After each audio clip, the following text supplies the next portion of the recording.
Thank you guys for joining us here in the studio for the first episode of On the Virtual Track. And here is your host, James JP Parfitt, and his guest, Mr. Al Rafter Corey. Okay, welcome in, ladies and gentlemen, for episode 1 of On the Virtual Track. I am here, episode 1. Yes, Mr. Al Corey, there from Triple Bypass, has joined me for this one. Thank you so much, Al. Welcome in, bud. How are you? I'm well, thanks, James. I told your Discord crowd that I was going to set the bar very low. It would be easily vaultable from here on out from episode 1. So I plan to follow through with that. Well, dude, look, at the end of the day, I wasn't surprised. I was just as surprised as you to find out all of a sudden there's 56 people who want to come and have their 45 minutes of fame on TV. Yeah, that was great. It was great to see the response, and hope it gives you a little insight into just what an effect and impact you've got on the community. So kudos to you. Well, let's see how we get on. Now, we are only on episode 1. Let's see by episode 10 what's going on, because it could be, we don't know what's going to happen from there, do we? You know what I mean? So what we're going to dive into now, tell us, mate, because, you know, you're on the upper echelons of age, right? Let's be real. Sim racing is apparently a young man's sport. Yeah. You know, not quite sure if that's true or not. But how long have you been doing it? How did you start getting into it? This is a sort of a touchy subject, because when we start talking about the history of sim racing, and here I am in 2025, it just shines a very bright light on the fact that I'm not better after 3 decades of sim racing. That's really all this does, is point out just how poorly I've advanced my skills in 30 years. So real briefly, and my memory's terrible, so all of this is subject to correction, but I played some early NASCAR games on some consoles, but probably got my first look at some racing games in the old arcades in the late 70s and early 80s. So that would be like where I first sort of got the idea that was a fun thing to do. But I would say that right around 2001 was really when I got into it on a pretty intense basis. I was working for a video game company at the time, and we had a big community of testers and players and so forth. And we started running NASCAR 2001 online racing leagues.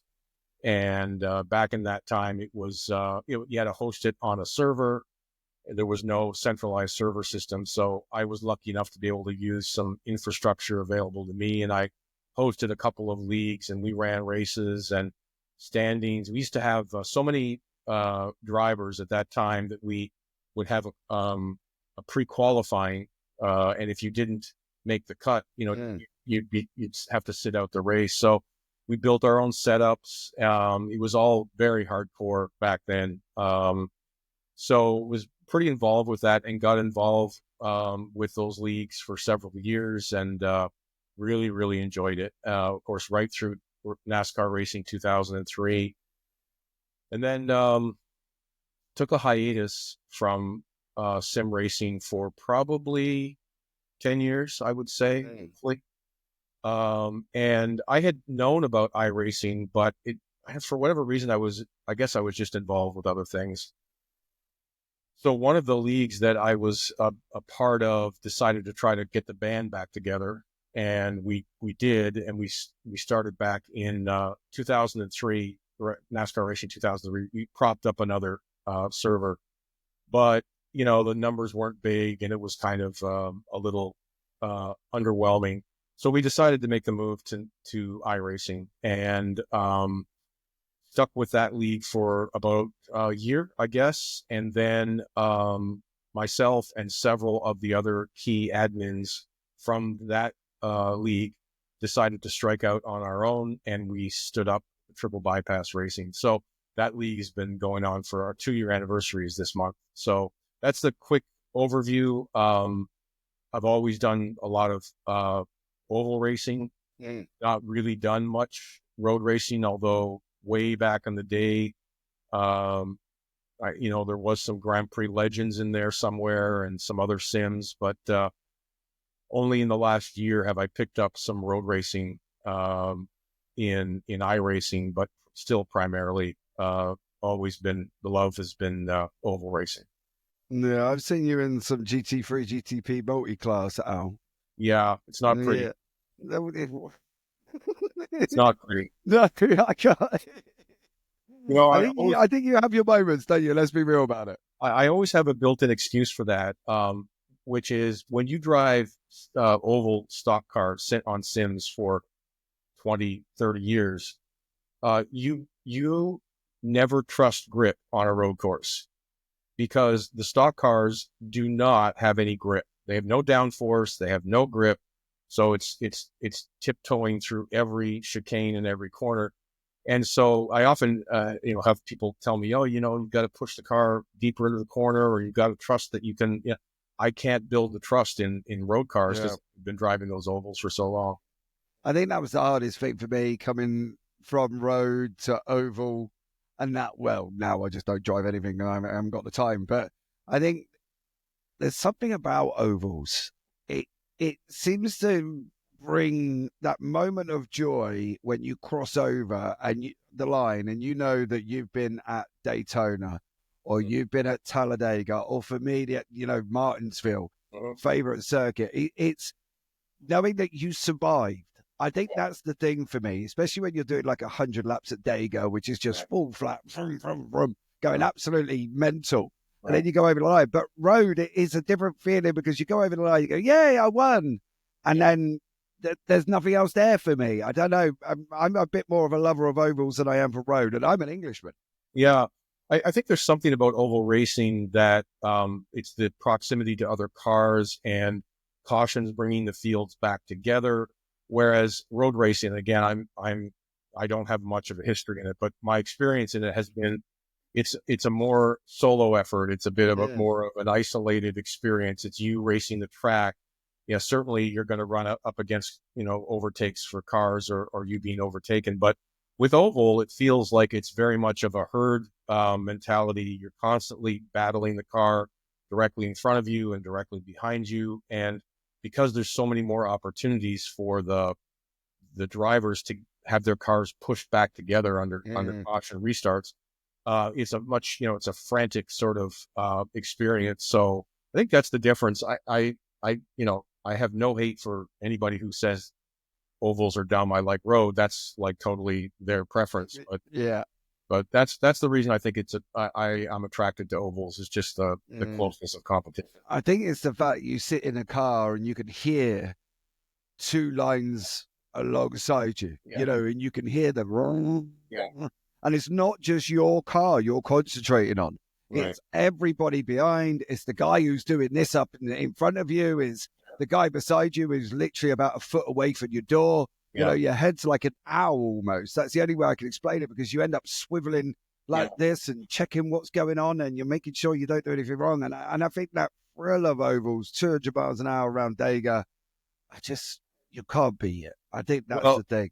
Yeah, I mean, 2 points there. One would be that I just don't look left and right. I just keep my eyes straight ahead. Whatever's going on beside me, that's somebody else's problem, not mine. Yeah. But then you get into sort of slicing and dicing the oval experience, and I have a pretty strong distaste for plate racing, anything to do with super speedways.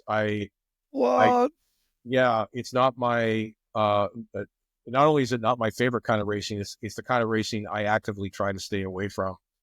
I find that it's all of the good things about oval racing pushed beyond the extreme of being skill based. I believe that super speedway racing doesn't require a ton of skill to run, and I think that the randomness of super speedway racing just takes so much. I'm not saying there isn't any skill. There certainly is skill in learning how to use the draft and being able to get through traffic. I'm not going to say there's no skill, but if you compare those skills compare them to the type of skills it takes to run a Rockingham or some of the other really difficult tracks where you're managing tires, you're managing throttle, you're managing fuel, you're managing traffic, all of those things have a much, much bigger skill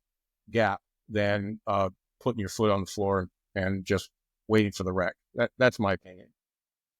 You know. Yeah. Okay. Well, episode 1, and that's. Dude,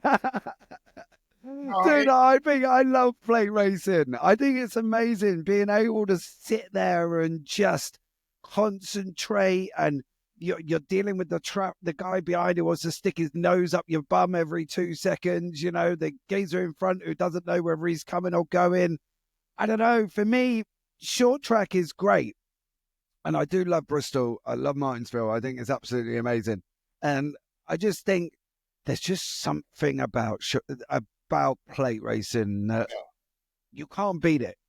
I think for me, that's just my personal. But look, at the end of the day, you're an American, I'm an Englishman. What do I know about NASCAR? Absolutely, apparently nothing. So, you know, that's the thing, isn't it? At the end of the day, but I think it's what you like. Canadian, by the way, not American.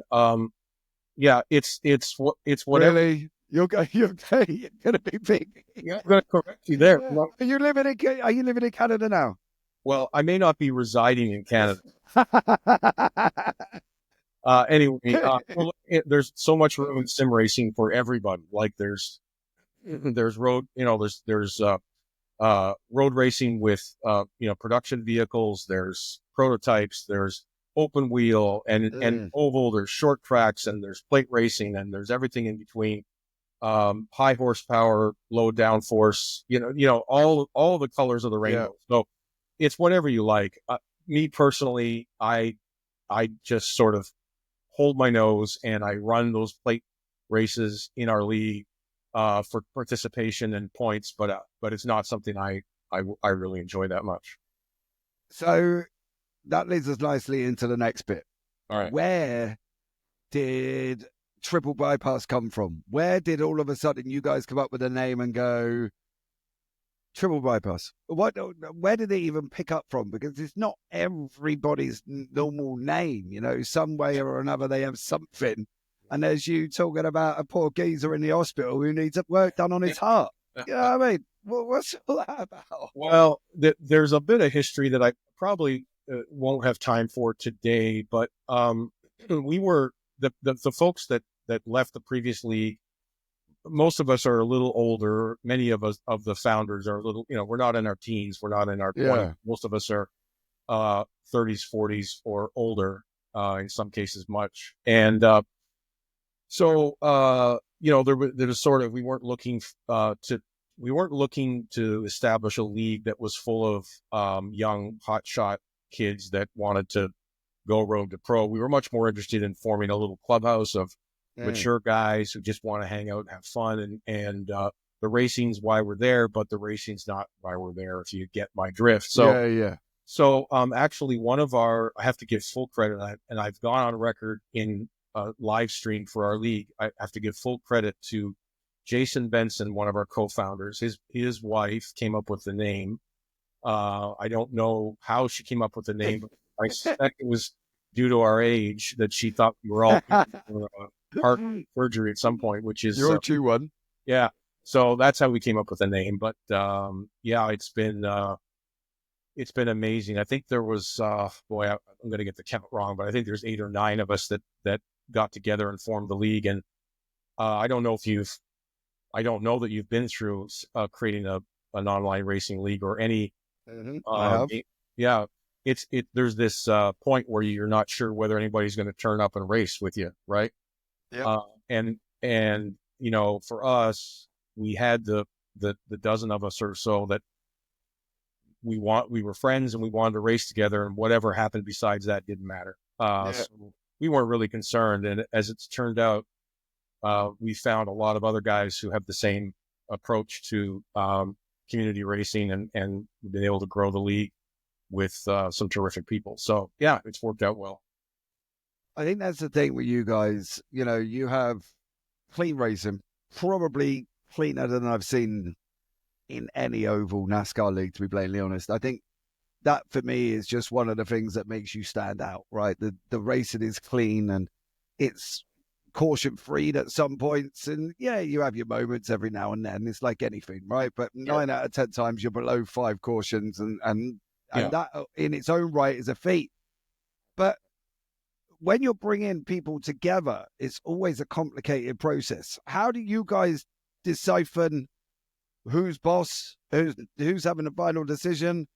Is it you? Is it Mark? Is it Jason? Who's boss man at the end of the day?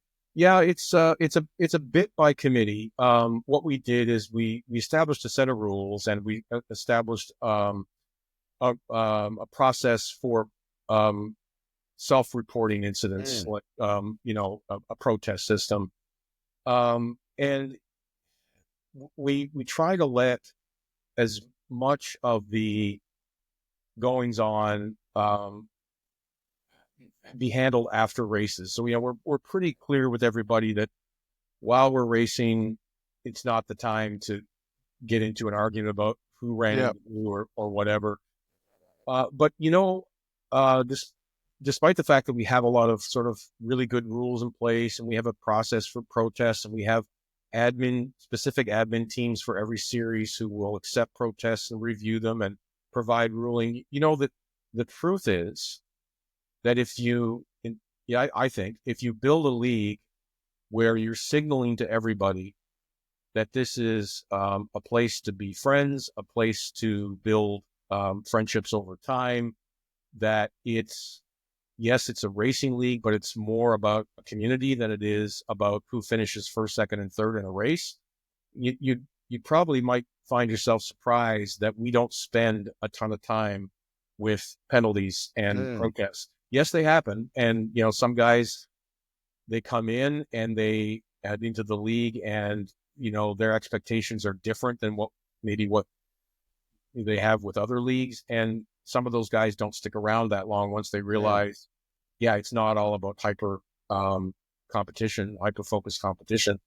So all that to say that I think it's certainly a group of guys who have done a great job in putting together a structure of the league. But more importantly, I think it's the signals we send to everybody about why we're here. Okay. When did you decide to take it to the next level? When did you decide to go from a normal casual league to what have we got now at the moment? 5 nights of racing and broadcasts coming on and stuff like that. How did that all come about? Because you started off so friendly, so group friendly. So small, yeah.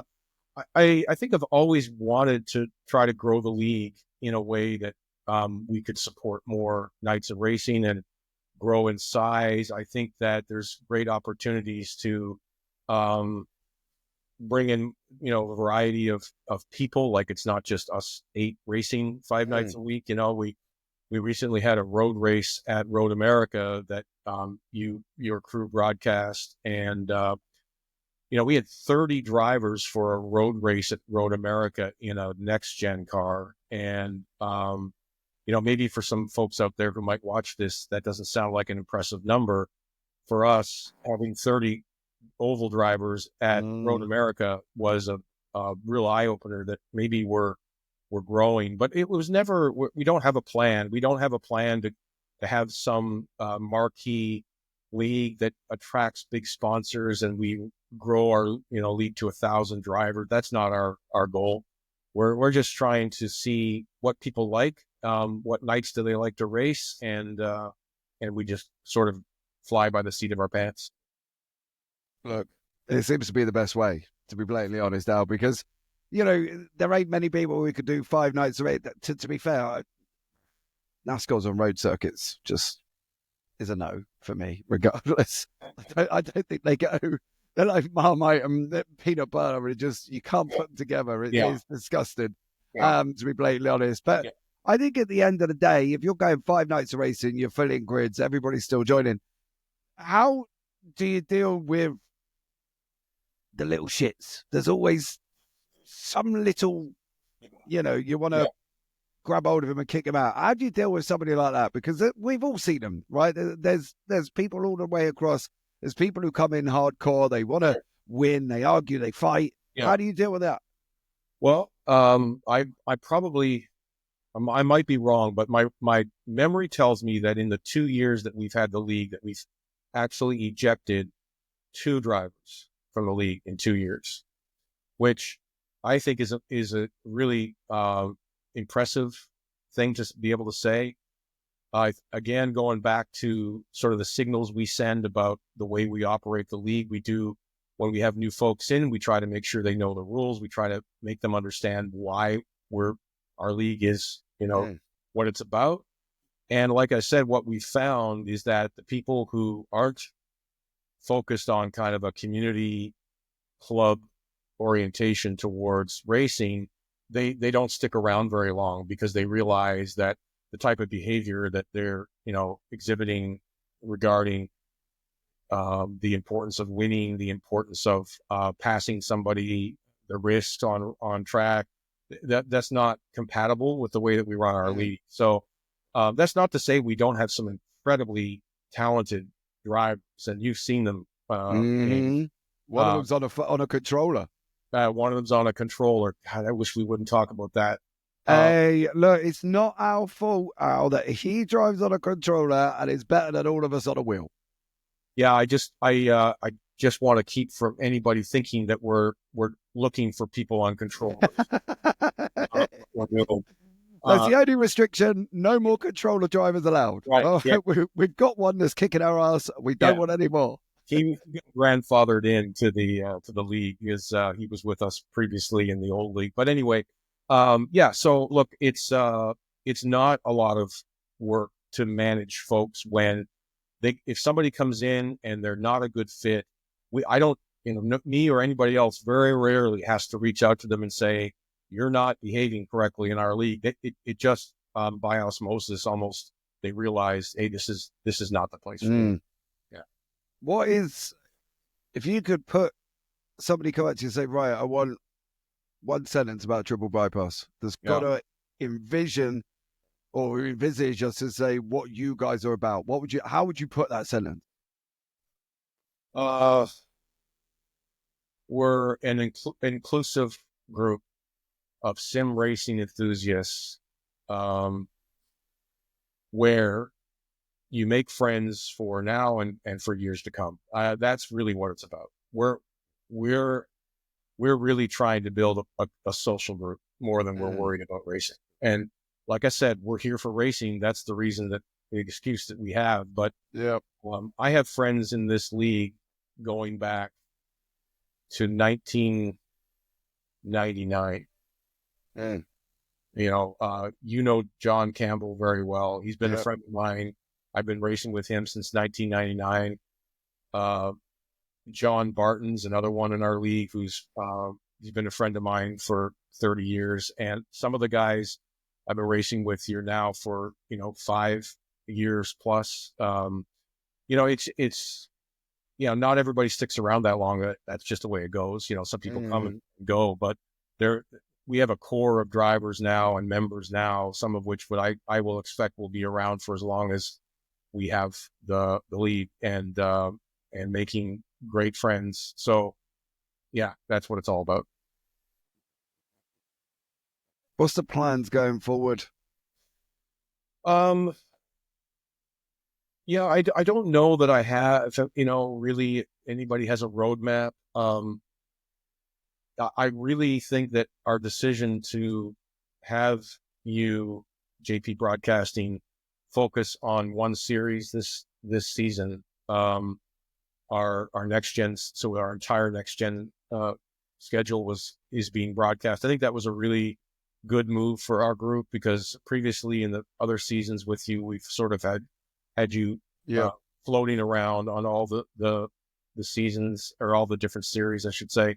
So I think that was a good move. I wouldn't mind finding a partner to grow beyond that a little bit for broadcasting. But once you start chasing sponsorship dollars, you really need to deliver value back to the sponsor. Unless you've got somebody who just wants to throw money at something for vanity. But most first of all, sponsorships for sim racing are slim to begin with, and such a small market in the. There's not many out there that want to get involved. There really isn't. And if you want to chase that sim sponsorship, you've got to deliver value, and that means you've got to have a very you've got to maximize your social media outreach.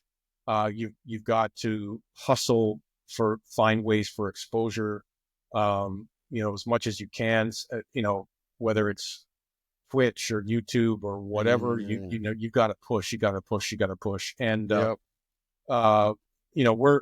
we're not interested in turning this into a professional career for anybody, or even a more serious. Our group of admins already spend hours and hours and hours every week keeping the league going. So yeah, I honestly don't have an answer for you on a what's the future look like, beyond saying I hope we can continue growing, at least marginally and healthy, and making more friends. I think that's the thing. That's all you can really ask, isn't it? There's only a couple of leagues that obviously I know of that have been going for longer than a few years. Yeah. And that's the thing, I think. But if you sit back and you look through your admin team, and you've got some great admins, don't get me wrong. Have you ever had to wield the stick on one of them?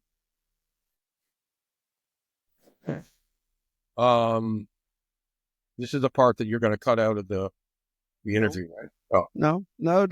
This is the part I'm looking forward for, because I really want to know who you're going to put in this situation, because we all have it, right? We all have arguments with people around us, and we all have arguments. Of course, I've had arguments with loads of people. Yeah, and it's no different.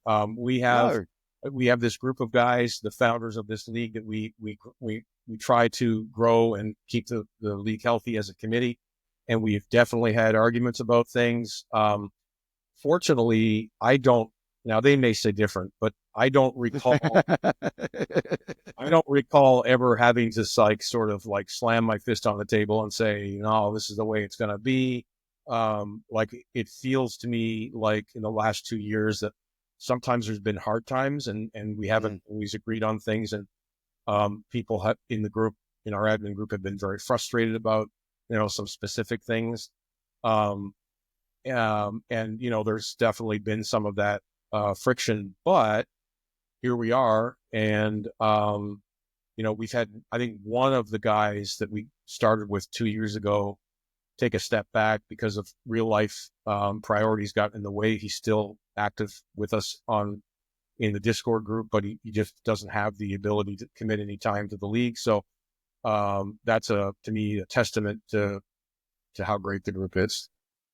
I really did think I had two people marked down, was either going to be Brian Cooper, because we all know what Cooper gets like, and Matt Perezzini, because again we all know what Perezzini can get like at the same time. So I had them two down. I think this would have to be a late night cocktail hour to get those stories out. Just so keep that in mind for our next episode. No, well, I'll have to bring you in again a bit later on down the line. We'll have to do it again on the full ball, because at the end of the day, when you sit and put something together like this, you sit back and you just say to the guests, "Be real." You know what I mean? Let's just go, be real. Swear, put it down, whatever. Because at the end of the day, it's a podcast. You watch, people watch them, people listen to them, and they're all real as well. But what about Al Corey? Yeah. What's the real Al Corey that we don't know? We see you in triple bypass. We see you on track. What makes you tick outside of this? I got a wonderful wife. We live in Texas. We both moved down here. I moved down here in '99 from Canada, and so I'm not a Texan. They'll never let me be a Texan, but we've been down here. I've been down here for 25 years plus, and I've got a couple of wonderful daughters, and she's got a couple of wonderful daughters. So we're very blessed family wise. To have 4 daughters? Yeah, 4 daughters. Yeah, that sounds horrendous. I've got to be honest. The bathroom queue must be a nightmare in the morning. Well, none of them are living at home anymore because we're old. We're old. That's fine then. They're off on their own. Go for it. You're living a life of luxury. we're empty nesters, but yeah, and I still play ice hockey a couple of times a week. Very involved. I run a couple of ice hockey teams. So as if I didn't have enough to do running the league, I also run some hockey teams, and that's a lot of fun. It keeps me active.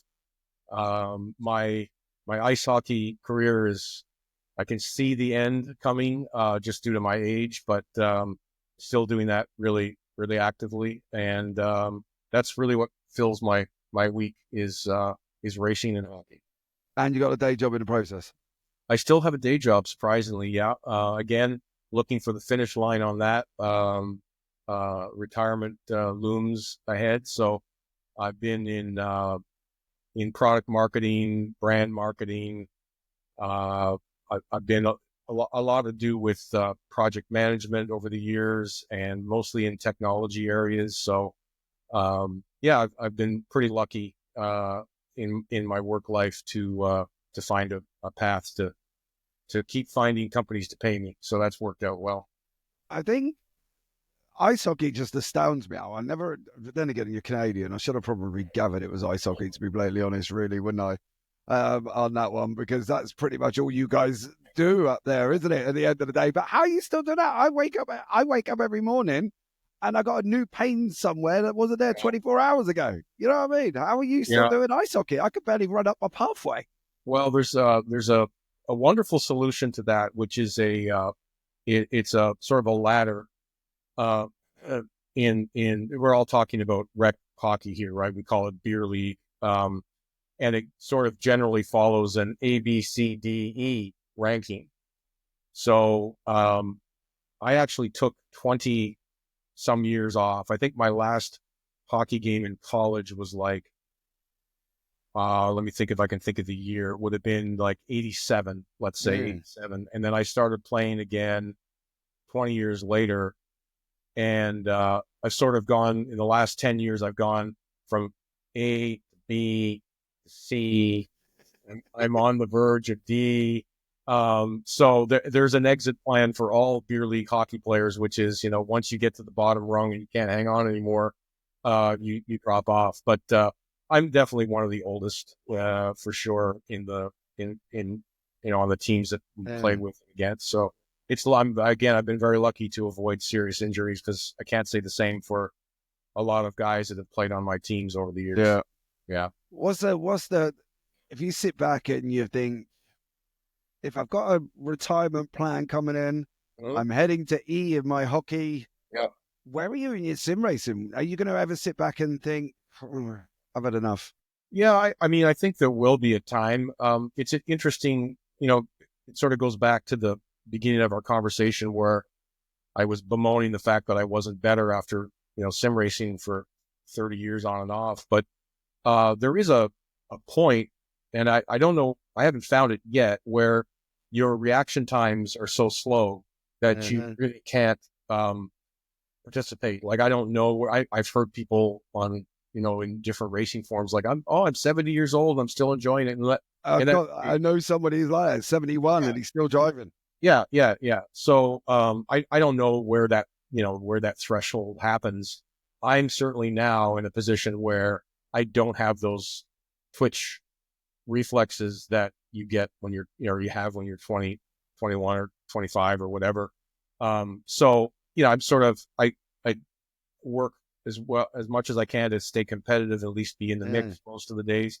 But I don't have an exit strategy for sim racing at all. So I'm just I think as long as I have some friends to hang out with and race and I'm able to do it, I'll do it. What's the retirement? If I sat back and said, Al, you can retire tomorrow, mate. Yeah. You can retire. What would you go and do? What would you enjoy? Build a nice little house in the woods with a nice little shop for doing some work on an old Jeep that I've got parked in the back of my house, and continue to do gaming as much as I can. It's funny when you think about this generation. My generation are sort of the first generation of retirees who gamed most of their lives. And, I think that's what it would look like, spending some quiet time with my wife and still doing the things that I enjoy. I I don't, I don't have any desire or any look ahead to say, well, I'm glad to have that behind me when it comes to racing or running leagues or even running hockey teams. I just enjoy it so much. I don't know. I don't know what it's going to look like after it ends. Is that going to be one of them things where you're going to need to be told to stop? Yeah. Do you think, like, your little juniors are going to come up and they're going to chuck a water barrel over your head and go, right, done. I don't want to see you tomorrow. Yeah, I don't know. Certainly with hockey, you'd like to be able to exit on your own terms and not have your teammates come to you and say, look, you're not really able to hold the water anymore, carry the water. So that's why I think that there's probably a shorter off ramp for ice hockey.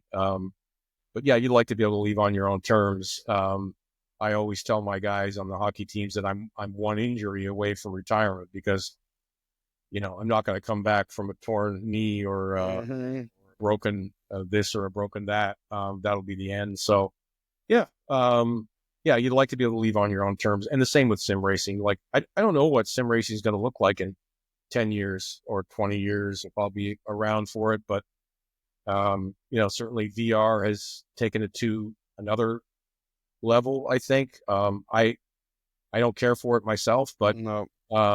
but I think that sim racing might look quite a bit different in 20 years than it does now. I don't know.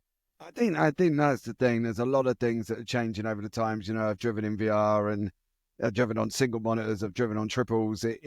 It's so evolving to the point of where you sit back and you just think, how is this going to get any more? I know a guy.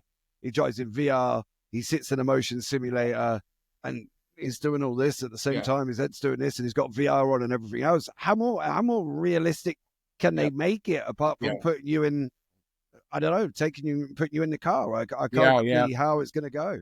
Yeah, and there's the issue of with sim racing that they'll, I'll say never break is the speed of light. Right? There's only so good they can make connections. There's only so much that they can reduce the latency and the lag. So I think that the from a data transmission standpoint, we're probably near as good as we're going to get.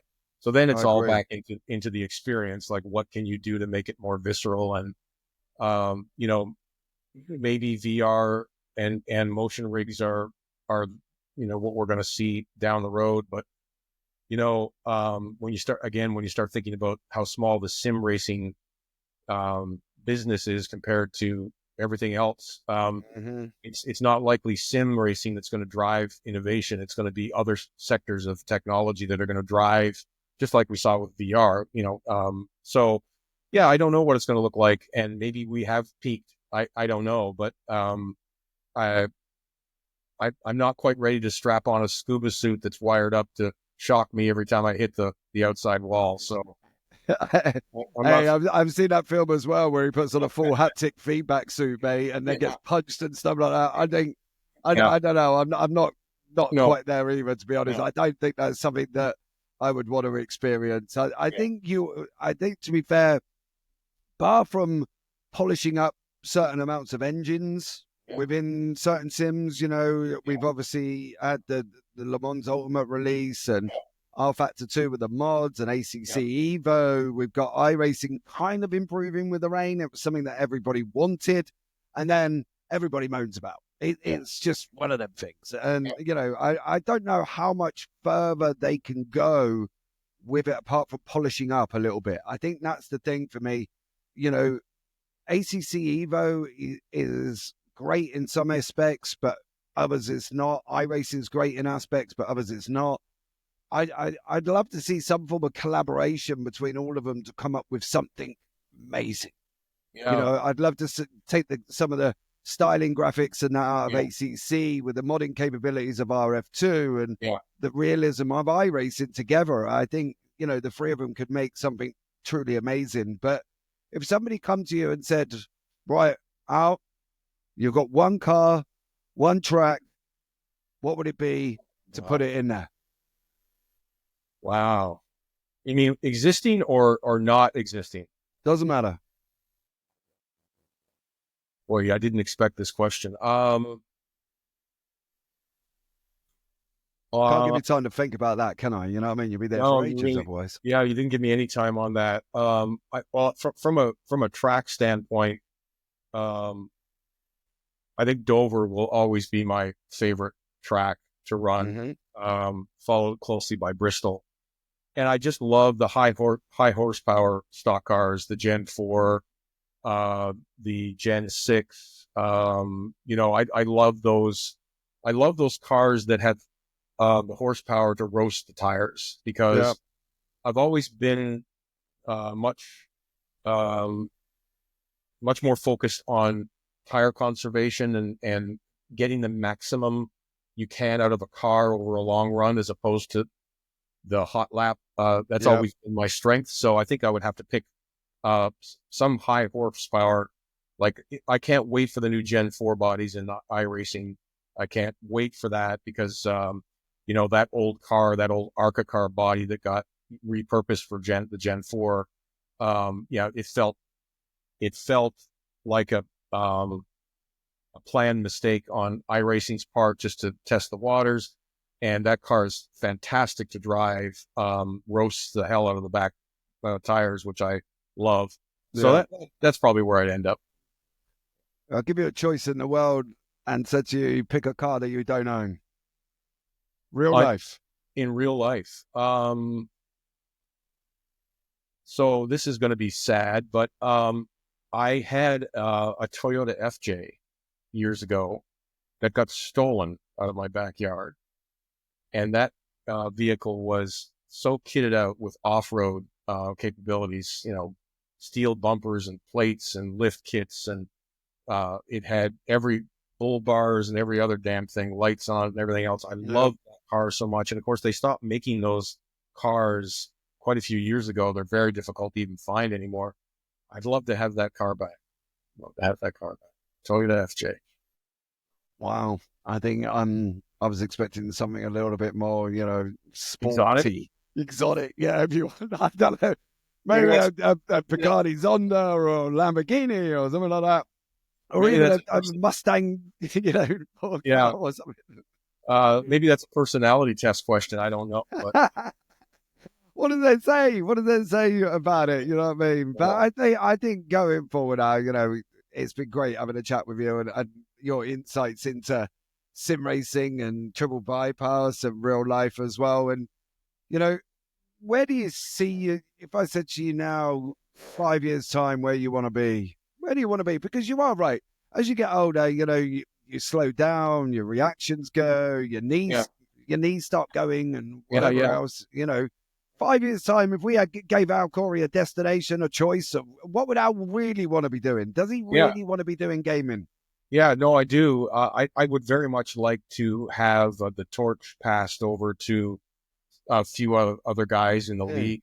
Sort of, take a little bit of a step back from a, you know, admin management standpoint, not be quite, but that's also difficult for me, because I'm a bit of a control freak, and so nobody can do it as well as I can I do it. can see that. Yeah, I can Yeah, see yeah, that. yeah. I I know hope that.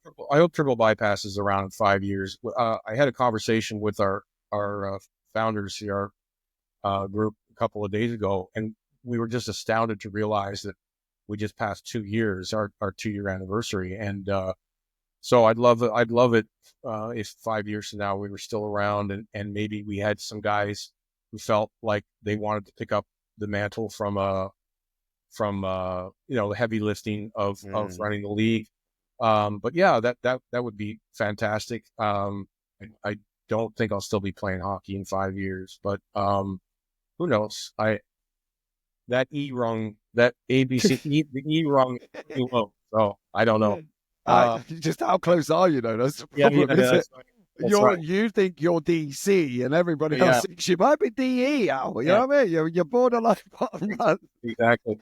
Well, the good news is that when you start, if you run a team and you sort of again you create a friend group of guys to play hockey with, is that they're all getting older too, so they're less inclined to try to hang on to the A and B rung, and they're quite happy to follow you down the rungs. But anyway, we'll see. I do have a topic. I'm sorry, I don't know how much time you got, but I Yeah, do. you're good. You're good for a minute. Okay, I have a topic I wanted to bring up and get your feedback on, and maybe it's something I don't know if you're going to talk to anybody else who runs leagues or I got 56 like people in there. I think yeah. somebody runs a league somewhere. Well, my topic I want to bring to the table is the lack of support by iRacing for leagues. Yeah.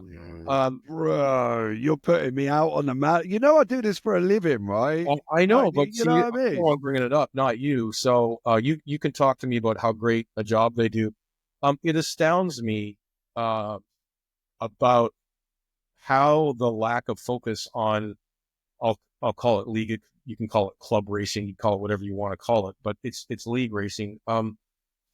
Just looking at it from a dollars and cents standpoint, you'd have a hard time convincing me that league racers don't have a longer lifespan paying their iRacing bill than the public race. If I'm a public only member where I only run public races and I'm not involved in the league. I've been involved in gaming communities for 30 plus years, 40 plus years maybe.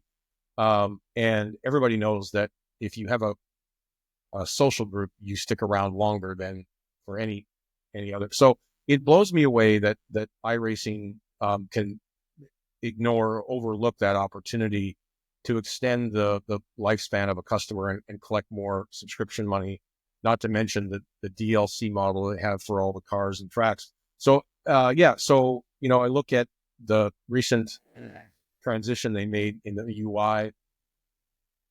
Not that I love the web UI or the old website, I didn't, but just looking at the erosion of some of the smaller details associated with leagues. I'll give you one example. When a member applies to your league, you have no ability to look at that member's profile to find out what their license is, what their I rating is, what their safety rating is, their protest history, nothing. It's a black hole. And so, from a league admin, if somebody, if I'm out there recruiting on Reddit or the iRacing forums, and I put an open call up, hey, we're looking for new drivers to blah, blah, blah, blah. And you get somebody who lands into your league roster and says, I don't know I don't have any information about that guy. No, they're taking that ability away. Yeah. I think that was the thing. It was there. It was there 2 seasons ago, maybe even a season ago.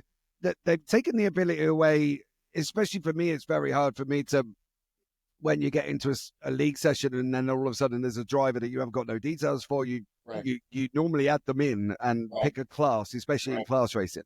Right. At the moment, it's a lot more difficult. That they have taken the ability away to do profile searches as well. I think the thing is, for me, I find I'm going to say I'm going to try and pick my words, but I've never really cared before, to be blatantly honest. So why start now, right? For me, it's a very man's gentleman's club of racing. I think their inability to work with anyone outside of their box, to listen to anybody outside of their box. Right. There's certain people I know, there's certain companies I know, and they're always the same people. You go in and people come and approach you and they go, yeah, we want to do this, we want to do that. And then all of a sudden they're all going somewhere else. And you know why. And you are right. The support for leagues is minor. It's minuscule in conjunction. You only see the same leagues generally on their homepage or in the UI or the Coca-Cola Road to Pro. And they don't give league support. They don't. It's not something to do. If I run through the cost of what I've spent broadcasting, buying content and everything else, and membership, it's a fortune. That's another area of support is having some partnership program for broadcasters where broadcasters can be welcomed into this ecosystem instead of treated like they're just another, Joe Blow. Oh, dude, there's no love unless you're in one. Yeah. That's it. There's only one. It does the one road race. It does the NASCAR. There's only ever one. You might find one in Australia that I'm aware of. There's one, obviously, that's the big ones there, but they don't. For anybody else, you could do better jobs than anybody. I could do more broadcast times to anybody else, and you still won't get somebody come and say, this. That's the thing. There's, you try, I think, to get everything that you can. Like, as a broadcaster, you want a commercial account to be able to get other people use it. So your broadcasters aren't having to buy all the content. Can we get one of them? No, we can't. Right. And this is the thing. I think their support does waver. And I think it favors, heavily favors American classes within GT3s. Well, look at the GT3s we've got. We've got 9 or 10 or 11 of them, and we can't get new TCRs for years, and I think leagues do struggle, and leagues come and go and they fail, and it's very rare that you'll see a smaller league on any form of broadcasting platform because they just can't afford to. And that's why I work with a lot of smaller leagues to be able to get them out there. That's the thing. That's in our case, that's been the reason that we've had broadcasts, is because we were able to partner with you, and you've been so generous to allow us to, work out something that we can sustain. I hadn't really thought a whole lot about a broadcaster, program before until you just brought that up. But it's almost, I think about like how I, as a league administrator, try to build my league and bring people in. There's no recruitment tools. There's no calendars. There's no rating systems where people can rate leagues. There's no information about anything to do with leagues. And so, it's almost a hidden secret that there is even league racing. I do more recruiting on Reddit than I do anywhere else. And how sad is that? But I think that's the thing. I think you've got sites like SimGrid, you've got sites like Grid Finder, you've got other sites out there. But even they've all got their flaws. This is the problem. Well, and what we're seeing a bunch of third-party, interested folks trying to prop up solutions to some of these gaps, just like we've seen with the overlays in the UI, and just like we saw with the iRacing companion app. And I guess maybe the iRacing's attitude is let someone else build it and see what works and what doesn't, and then we'll either buy it or copy it. I don't know. Anyway, I don't want to harp on it too long, but as someone who's trying to build and sustain a healthy league, they sure don't make it easy. No, they don't do it either for broadcasters, unless you're already there. Right. You know what I mean? I think that's the thing. It doesn't take, I don't need to sit here and teach you all to suck eggs. I think everybody knows who they are, that get used all the time, and nobody else gets a look in. And because at the beginning there was nobody, and then there was them, and then obviously that's where it's come from. But I think, I agree. I think I'd love to see some more support for leagues. I think it's more exposure for leagues that are doing a good job. Exposure for leagues that have that clean racing. Grab hold of a league like yours and say, we're going to put you on the homepage of the UI. But we're going to put you on our main YouTube page or something. And they never do. And they never will. They won't. It's just a wall, a hurdle that we've all got to jump. And they're we now either make that choice to stay there, Al, or we turn around and say, piss off, we're off somebody else. Right. But you can see what's coming is with the addition of the career mode. That's all inspired by their NASCAR 25 and their NASCAR license. They're already starting to give you a look at what's coming down the road. It started with AI racing. Then it was creating AI seasons that you could play. And now they're starting to talk about career mode in iRacing. Yeah, I've seen it. That's what they're trying to use, as I would guess, is that lengthening the lifespan of that customer in order to, you get somebody involved in a career mode, you get somebody involved in AI seasons. That's another answer to how do I keep them around longer. For casual players, isn't it? I think so. Yeah, I think so. That's the thing. You know, one of the things I think they've got to look out for at the moment is, I know when the big Tempest system come in and the rain kicked in, a lot of people's PCs were just like, Oh yeah, no, fuck yeah, off. I can't run this. yeah. You know, the optimization is a little bit poor. I think, you know, some of the you think for the amount of members that pay their monthly fee, you know, some of the damage models could be better where you're not parts aren't springing off and then springing back on again.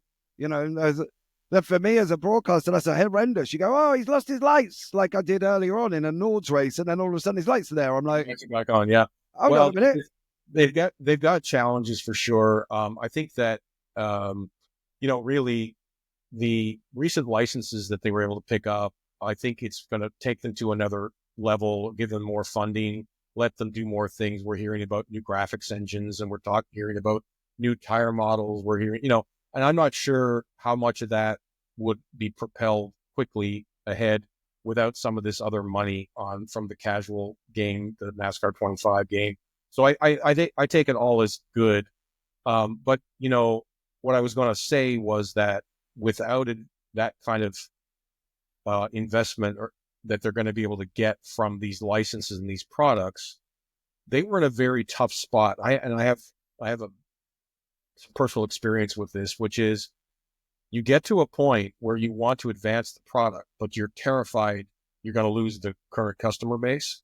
Mm-hmm. So you keep inching forward instead of walking or running forward with new advancements in engines or, you know, graphics or whatever, because you've got, you know, some percentage, you know, I can't lose the 11% of guys who are using 8-year-old computers and who can still run iRacing.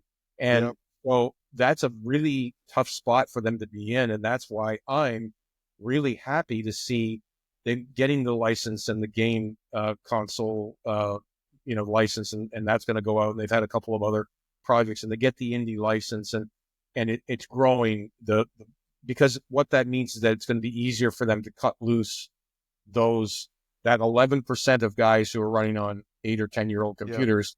Sorry, mate, if you can't upgrade your computer after 10 years, you know, we can't hold back development of this product, you know.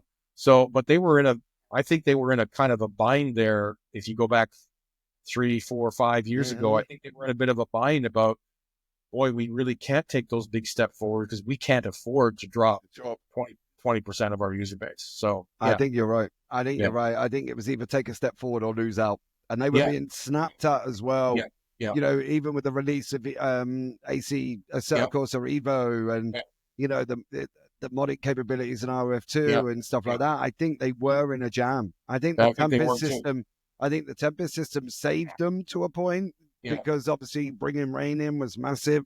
But there are still improvements, and I think that going forward, they've got to make a decision whether or not they want to hold on or they want to go over to a new engine. Because, as you say, you know, I think it was earlier on, I was doing a recorded broadcast, and I was speaking to Ewan O'Leary, and he turned around and went, "Oh, we're behind a stadium that looks like a grey cardboard block," and I'm like, "Do you know what? It really bizarrely does." But I've got, you know, a high-end, you know, PC that can run everything at high, and it still looked like a cardboard box.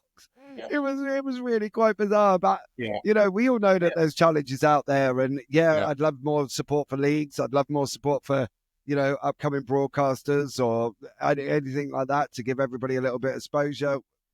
It unfortunately revolves in, if you're in the man and you're in a club and the club come together, you ain't getting in that circle. Right. Do you know what I mean? It's one of them, and there's a lot of restrictions on it about how. Oh wow, I could get myself in deep shit here at times, but I think there's improvements that need to be made with support from communities, and that's why I try and work with as many of them as I can. I think that's the thing. They all need it. They all need their exposure. But look, we've been at it for nearly an hour. Yeah, that's been great. Already, it's been quick and fast. And let us know, guys, as well, if you do watch this back or listen to it on Spotify, let us know in the comments what you think about what we've just been discussing. Do you think there's more support for leagues? Do you think people need more support as well? But look, Al, I could talk to you forever, dude. It's been an absolute pleasure having a chat with you. Thank you so much for coming on episode 1. Yeah. The first of many. Yeah, I hope so. I hope it all goes well for you. This has been really great. Thanks for having me. Triplebypass.com is triplebypassracing.com. Yeah, sorry, Al. Do your spill and advert bit quick. Sorry, I'll stop talking. Yeah, triplebypassracing.com is our website where our Discord link is. I'm happy to have you if it sounds like the kind of place you want to be.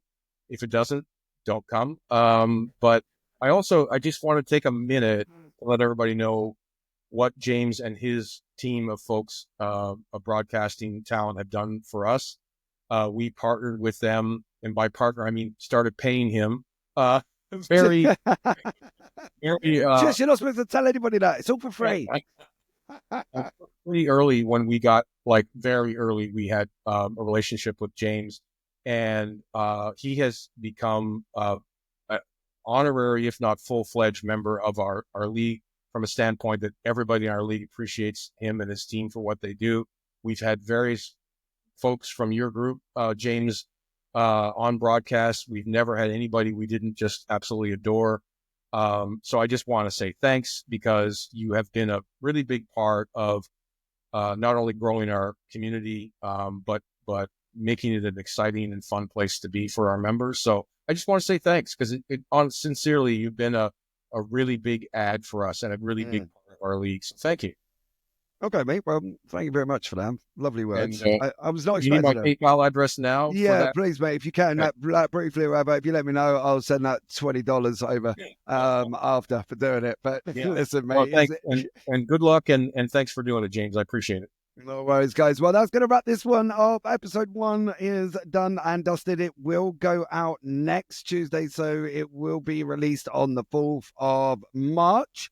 On YouTube, you can check it out as well. We have got a lot more guests coming up. I got to be honest, there is bucket loads as well. We're going to speak to Gene Robos next week as well about his experiences within sim racing. But for now, guys, thank you so much for joining us. Hope you enjoyed it. Don't forget thumbs up, and we'll do all that other fancy stuff you can do for free. But for now, take care. Join us next week as we have a chat with Gene Rubos live on the virtual track.